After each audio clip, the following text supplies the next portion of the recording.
In the cold stillness of Redwood State Prison, where time seemed to drag with heavy footsteps and every sound echoed off steel and stone, Michael Harris sat alone in his cell on death row, once a promising EMT, now just prisoner, Dover 51 Toes 09.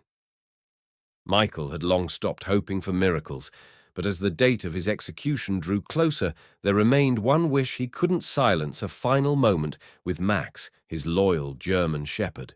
The dog had been his everything before his arrest, staying by his side through trauma disaster relief missions and sleepless nights. As Michael scribbled the request on the standard yellow inmate form, he didn't expect approval. He just couldn't bear to leave this world without saying goodbye to the one soul who had never doubted him. Warden Harold Thompson had seen many last requests over the years, some whimsical, some desperate, most impossible. But this one gave him pause. The prison protocol was clear: no animals allowed within the execution wing, and certainly no exceptions for convicts labeled by the public as monsters. But as he stared at Michael's request, written in shaky but sincere handwriting, something about the simplicity of it struck him deeply.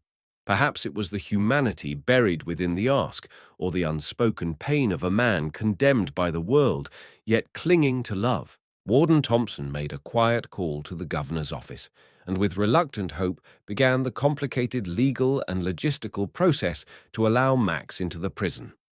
One final time, miles away in a modest two-bedroom home on the outskirts of Reno, Sarah Miller received a call she never expected. Her hand trembled slightly as she held the phone, listening to the prison staff explain Michael's final wish. Sarah hadn't spoken to Michael in over 4 years, not since his conviction tore their lives apart and left her alone with Max and the debris of broken dreams. Yet the moment she heard his name, the floodgates of memory opened: the long nights studying in med school, Michael's laughter as Max jumped into their bed, the proposal that never turned into a wedding. With tears brimming in her eyes, she looked at Max, who was now older, his muzzle graying, but his eyes alert. "We have to go," she whispered, packing his leash with a determined urgency. The road to Redwood was long and heavy with silence. Sarah drove while Max rested his head on her lap, sensing the tension, the sorrow, and perhaps the purpose. Every mile closer brought back pieces of a life left behind, a life that had once been filled with promise. As they neared the prison gates, Sarah's heart pounded, not just with dread for what awaited, but with questions that had never been answered. She still didn't fully understand what happened the night Michael was arrested. The evidence had been circumstantial, the trial swift and the media unforgiving, but none of that mattered now. This wasn't about justice or guilt. This was about goodbye. At the prison intake checkpoint, Sarah handed over Max to the handlers with a whisper of encouragement. Warden Thompson personally oversaw the arrangements, ensuring Max would be safely escorted to the visiting chamber adjacent to death row. As Sarah waited in the holding room, her eyes locked on the steel door that separated her from Michael for what might be the last time. She didn't know if she'd be allowed to see him too, but she prayed harder than she had in years that Max would bring him even a flicker of peace. Meanwhile, deep in the bowels of the prison, Michael stood in stunned disbelief as he heard the familiar echo of claws tapping on tile floors. Then the door opened. Max bounded into the room, tail wagging wildly, eyes filled with recognition and joy. Michael dropped to his knees, the tears coming faster than he could blink them away. "Hey, buddy," he choked out, embracing the dog who had never once forgotten him. In that moment, time stopped. The walls melted away. The guards became invisible, and the pain of the past disappeared. For those few precious minutes, there was no death row, no looming execution, only the unbreakable bond between a man and his dog. A bond that even time, injustice, and steel bars could not destroy. Detective Brian Carter had always prided himself on being meticulous, fair, and relentless in the pursuit of justice.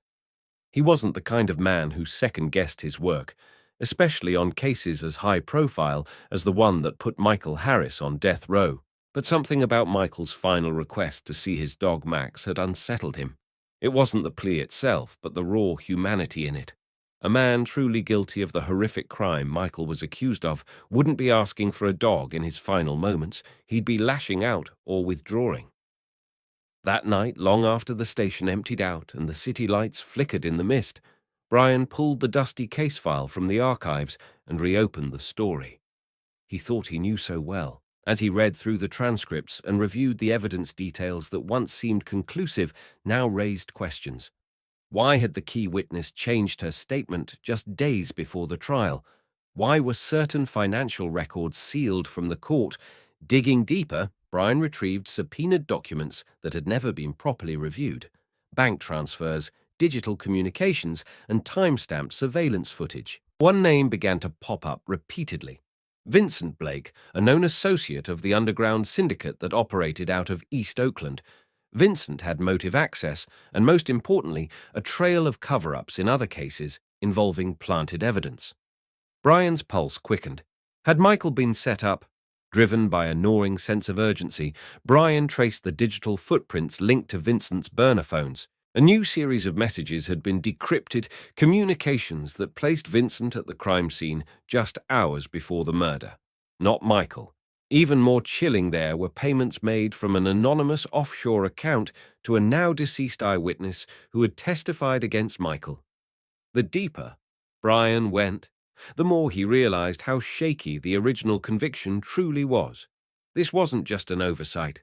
It was a systemic failure, and the clock was ticking. With only 36 hours left until Michael's scheduled execution, Brian reached out to his superior at the department pleading for resources to validate his findings. But the bureaucracy was slow, and no one wanted to touch a case that was already closed. Frustrated but undeterred, Brian bypassed the chain of command and called the office of the governor directly. He didn't sugarcoat it. He laid out the evidence, the inconsistencies, and the names. He spoke not just as a detective, but as a man haunted by the possibility that he may have helped condemn an innocent soul. The governor's assistant listened intently and promised to escalate the matter. Simultaneously, Brian contacted Redwood State Prison Warden Thompson, already shaken by Michael's quiet dignity, and his bond with Max listened carefully. There was something in Brian's voice, an edge of desperation grounded in facts that made the warden act. He initiated a preliminary internal review and alerted the prison's legal counsel to prepare for a potential stay order. Time wasn't just running out, it was crashing toward a deadline no one wanted to face. But amidst the bureaucracy and red tape, the truth began to crawl toward the light. As night fell again over Redwood, the prison buzzed with quiet tension. Sarah, still by Max's side, had no idea what was unfolding behind the scenes. Michael, though emotionally exhausted, felt something stir in his chest, a flicker, a whisper, a strange sense that the end might not be the end. Meanwhile, Detective Brian Carter stood alone in the cold parking lot of the state courthouse, phone in hand, waiting for the governor's legal team to respond. He didn't know if it would be in time, but for the first time in years, he understood that justice wasn't about being right. It was about doing what was right, no matter the cost. The corridor leading to the final holding room was cold and dimly lit, the silence broken only by the echo of the guards' footsteps as they escorted Michael. He had been prepared for this moment, told that once he entered this room, it would only be hours until everything ended. But something inside him held on some quiet hope, anchored not in the system or its promises, but in something simpler, the loyal eyes of the dog he had raised from a pup. When the door opened and Max was gently led inside, the room seemed to shift. The massive German shepherd let out a soft whine, tail low, but wagging as if sensing the weight of the moment. Michael fell to his knees, his shackled hands trembling, as Max nudged his face, licking away tears that he had held back for years. The two clung to each other in a silence louder than words, one man and one dog, refusing to forget what they meant to each other. Sarah stood nearby, her hand covering her mouth, as she watched the reunion unfold. It had been years since she'd seen Michael, and even longer since they'd spoken with open hearts. Yet there was no bitterness in her eyes, only sorrow for lost time, for misplaced blame, and for the unspoken truth that love had endured where everything else had failed. The chaplain, an older man who had seen many final moments in this prison, quietly stepped back, giving space to a scene he recognized as rare, a prisoner not gripped by fear or regret, but grounded in something painfully human. Guards, who were trained to keep their expressions blank, looked away, unable to pretend this wasn't affecting them, just as Michael buried his face into Max's thick fur, whispering words only the dog would understand. The door opened again. Warden Thompson walked in, his expression unreadable at first, but his presence alone shifted the air in the room. He held a paper in his hand, an official document stamped by the governor's seal. In a firm but slightly shaking voice, he announced that the execution had been delayed by 2 hours. The news landed like a stone dropped into still water. Sarah gasped, and the chaplain exhaled deeply, as if he'd been holding his breath for the last hour. Michael looked up, stunned, his eyes darting between the warden and Sarah. "There's new evidence." Thompson added, his tone cautious but not devoid of hope. "It's being reviewed." Time, once a looming threat, suddenly became a fragile gift. The tension in the room didn't dissolve, but it shifted.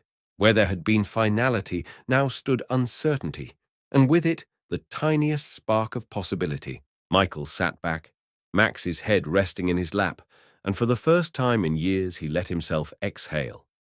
Not in surrender, but in wonder. Sarah knelt beside him, placing a hand over his, and though they didn't speak, their shared glance spoke volumes. Years of pain, regret, and unanswered questions didn't vanish, but they no longer held the final word. Around them, the room remained still. No one dared disturb the moment between man and dog, between past and present. Max looked up at Michael as if to say he'd waited and he'd wait still. The chaplain offered a quiet prayer, not for peace in death, but for justice in life. And in that narrow room, where lives often came to a silent end, something different happened. There was a pause, a breath, a moment of suspended judgment. As the guard stood by awaiting further instructions, Warden Thompson nodded toward the clock on the wall. 2 hours, he said quietly. Let's make them count. The group remained in that room. Michael with Max curled by his side, Sarah close by the chaplain seated nearby, all of them aware that time was moving, but now it carried more than just the sound of endings. It carried the rhythm of hope, weak, uncertain, but alive, and for now, that was enough. The next few hours became a blur of frantic movement, urgent phone calls, and late-night document reviews. Detective Brian Carter, now completely convinced that the original conviction was flawed, found himself working side by side with Sarah Miller, the woman he once questioned in connection with the case. There was no time for personal history or apologies. Their focus was singular, save Michael Harris. They combed through old records, contacted retired forensic experts, and searched for any scrap of information that had been overlooked or buried. Their persistence paid off when Brian uncovered a forensic lab report that had never made it into the court proceedings. The document clearly showed that fingerprints on the murder weapon did not match Michael's, but instead matched a known associate of Vincent Blake, the man Brian now believed had orchestrated the entire crime. Realizing the gravity of what they'd found, Brian reached out to the Assistant District Attorney, Rachel Jennings, a sharp but cautious figure known for her no-nonsense approach to justice. At first, she was defensive, insisting that reopening the case based on last-minute emotional appeals was dangerous. But when Brian presented the new report and a timeline that pointed to tampered evidence, Rachel's tone shifted. Her eyes narrowed as she read through the suppressed report, then widened as she realized the implications. This never should have been dismissed, she murmured. Within the hour, she cleared her schedule and called in favors from within the state legal office. For the first time in years, the case of Michael Harris was no longer a closed chapter. Back at the prison warden, Thompson remained in communication with the governor's office. With each passing minute, he could feel the weight of responsibility intensifying. He paced the hallway outside the holding room, occasionally glancing at the clock. Michael remained inside, holding Max close. Still unaware of the latest efforts being made on his behalf, Sarah returned to the prison with Brian and Rachel, carrying with them folders filled with fresh evidence, legal briefs, and signed affidavits. Their presence alone sent a ripple through the staff, who had begun to feel that this was no ordinary execution. Meanwhile, word of the situation began spreading beyond the prison walls. Local reporters picked up the story after a tip from someone at the DA's office, and within hours national outlets were calling for statements. The hashtag found justice for Michael started trending as public opinion shifted rapidly. Social media filled with photos of Michael and Max's emotional reunion, sparking outrage and calls for a deeper look into death row convictions and the role of misconduct in sentencing. The governor, already under pressure from multiple advocacy groups, was now faced with a choice that could define his administration's stance on justice. As the initial 2-hour delay neared its end, the air inside Redwood State Prison grew impossibly tense. Every phone ring made the staff flinch. Sarah sat in the hallway, hands clasped in silent prayer, while Brian stood near the warden's office, staring at the governor's liaison on the other end of a call. Finally, with less than 5 minutes left, Warden Thompson received the call he had hoped for. The governor had approved a 48-hour stay of execution. Not only would this allow for a full review of Michael's case, but it also meant that justice had not been silenced by the ticking of a clock. When the announcement was made, there was no cheering, no celebration, only an overwhelming wave of relief. Sarah rushed into the holding room to deliver the news herself. Michael looked at her stunned, his hand still resting on Max's back. "It's not over," she whispered. "They're going to look again. You have time." Michael didn't respond right away.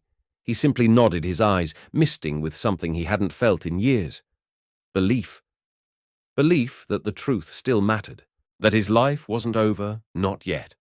Outside, the prison cameras captured the moment as reporters gathered, lights flashing against the night sky.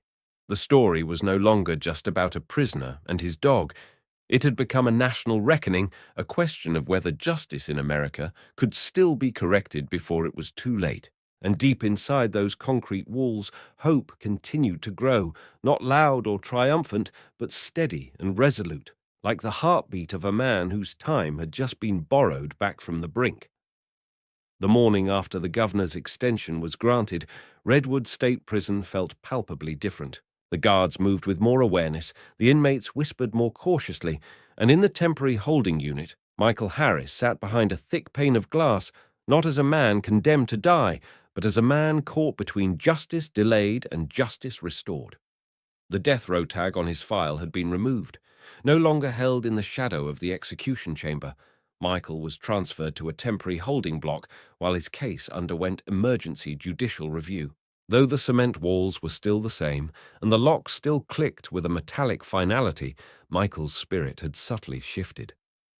For the first time in over a decade, the future wasn't carved in stone. It was unwritten. Suspended in a moment of possibility, Sarah Miller, who had not left the prison grounds since her arrival, was given limited visitation rights. She used every one of those moments to remind Michael that he wasn't alone anymore. She held his hands through the visiting booth. Glass spoke to him with fierce gentleness and shared updates from the outside news clips, letters from supporters, and updates on Max's well-being. Max, though not permitted inside again, was walked daily along the outer fence by a sympathetic guard, where Michael could glimpse his silhouette through the narrow cell window.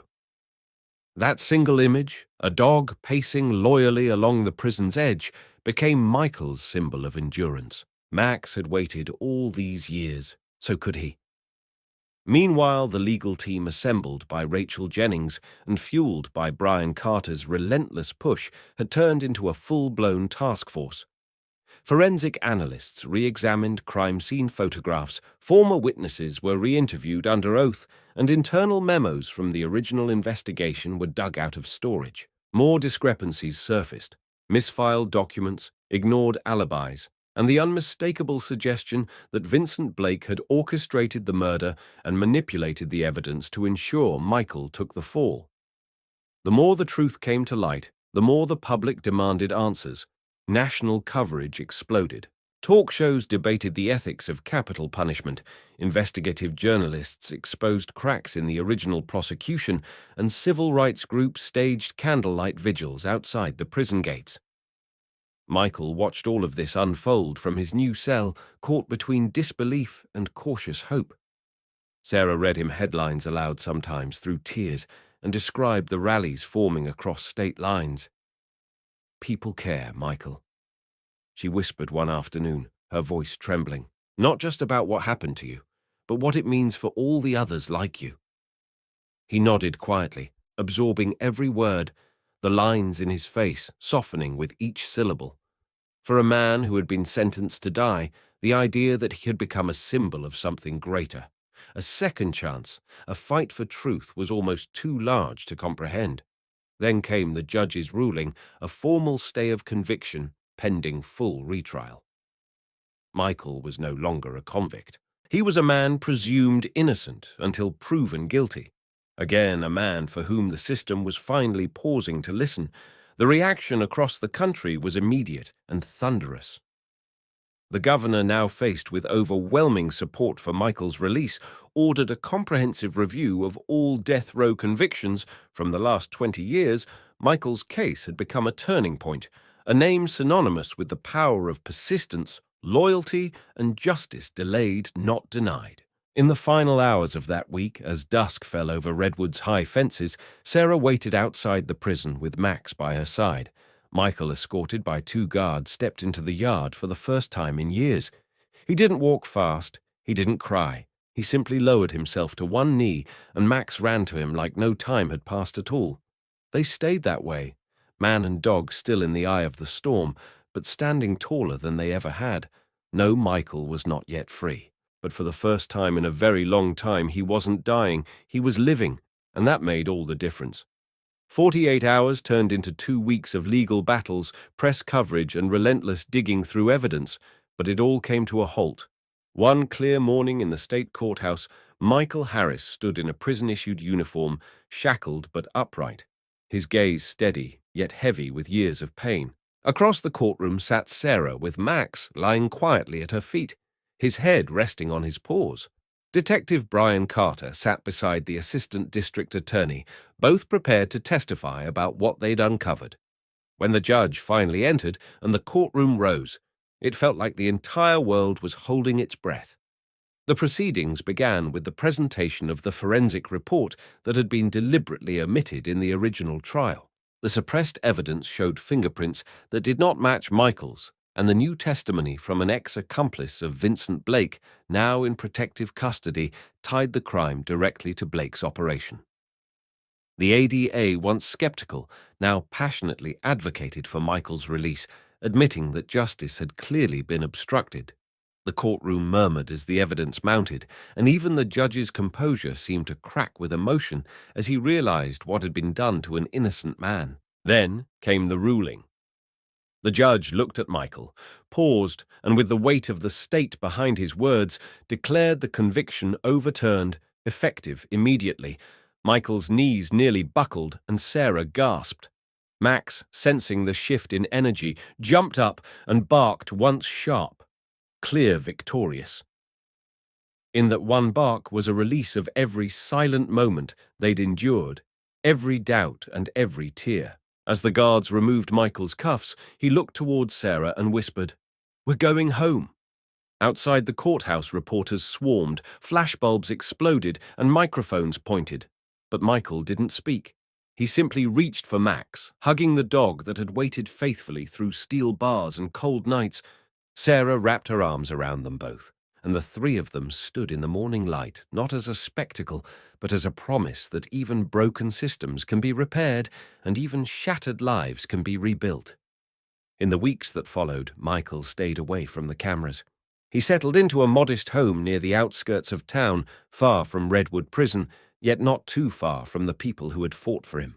With Sarah's support, he began counseling other inmates still clinging to hope, and with Max always by his side, he found a new purpose in guiding those on the edge of despair. What had once been a life reduced to numbers and bars was now a life slowly being colored in with freedom, forgiveness, and meaning. And while the past could never be erased, it didn't have to define him. The final chapter of Michael's story had not yet been written, but one thing was certain. It would no longer be dictated by injustice. It would be shaped by love, by loyalty, and by the silent, powerful bond between a man and the dog who never gave up on him. If this story moved, you don't forget to subscribe to Deep Inside HQ for more powerful stories that shine a light on justice, resilience, and the human spirit. Your support helps us bring untold narratives to life and inspire change through storytelling. Like, comment, and share this video to spread awareness and join a growing community that believes in second chances and the power of truth.